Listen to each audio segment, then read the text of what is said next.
Netanyahu ke Washington DC. Perdana Menteri Israel itu meminta dukungan Kongres Amerika Serikat untuk memenangkan perang di Gaza. Untuk mengetahui situasi terkini unjuk rasa bela Palestina di Washington DC, Amerika Serikat, kita akan ajak Anda bergabung dengan jurnalis VOA Virginia Gunawan yang memantau di sana. Selamat sore waktu Amerika Serikat. Gini, lengkapnya apa saja isi pidato Netanyahu di hadapan Kongres Amerika Serikat?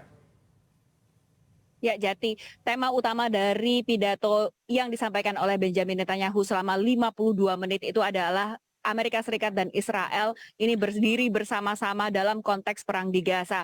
Tujuan utama dari kunjungan Netanyahu dan pidatonya menyampaikan di depan Kongres Amerika Serikat ini tentunya untuk mendapatkan dukungan bipartisan baik dari Partai Demokrat maupun Partai Republik untuk memberikan lebih banyak lagi bantuan, mempercepat pemberian bantuan kepada Israel dari Amerika Serikat. Dalam pidatonya Netanyahu ini juga mengecam dan mengkritik para demonstran yang menyuarakan penolakan mereka atau penolakan kedatangan Netanyahu untuk memberikan pidato di gedung Kongres di belakang saya ini. Namun yang tidak disebutkan Netanyahu dalam pidatonya ini justru soal gencatan senjata. Meski komunitas internasional dan pemimpin Amerika Serikat, Presiden petahana Joe Biden saat ini juga sudah menyampaikan mendesak Benjamin Netanyahu untuk menyetujui proposal gencatan senjata, namun itu tidak disampaikan oleh Netanyahu dalam pidatonya.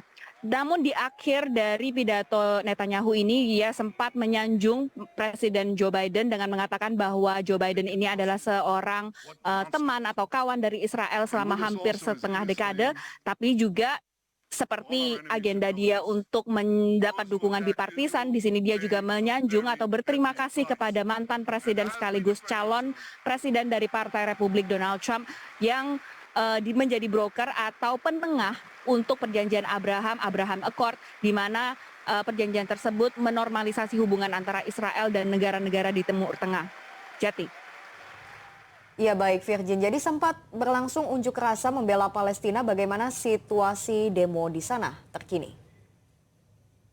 Ya, Sylvia, kalau misalnya Anda lihat di belakang saya ini masih ada beberapa barikade yang dipasang begitu di depan gedung Capitol. Memang tidak setinggi dari sebelumnya. Namun kalau misalnya Anda lihat juga beberapa orang sudah berlarian di belakang saya. Turis juga sudah kembali beraktivitas seperti normal. Namun pemandangan ini tidak sama sekitar 4 jam yang lalu ketika Netanyahu itu dijadwalkan untuk memberikan pidatonya. Pada saat itu ada sekitar ribuan demonstran yang berada di sekitar kompleks dari Capitol Hill ini, dan mereka itu menuntut mengakhiri perang dan gencatan senjata, termasuk juga pembebasan Palestina dalam tuntutan-tuntutan mereka yang mereka sampaikan selama berdemonstrasi tersebut. Kami juga sempat memantau ada beberapa pendukung atau demonstran yang bersimpati kepada Israel, namun tuntutan yang mereka sampaikan itu lebih berpusat pada pelepasan sandera yang ditahan oleh Hamas.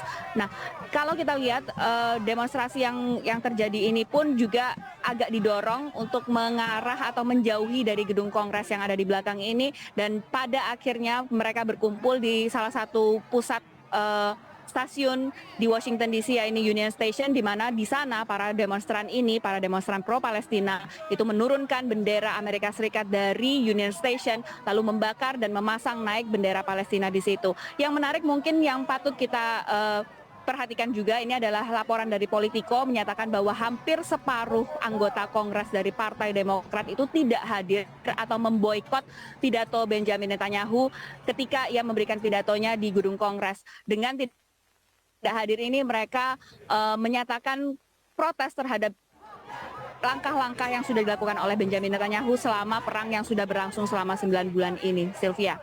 Baik, Virginia Gunawan, jurnalis VOA melaporkan dari Washington DC. Terima kasih.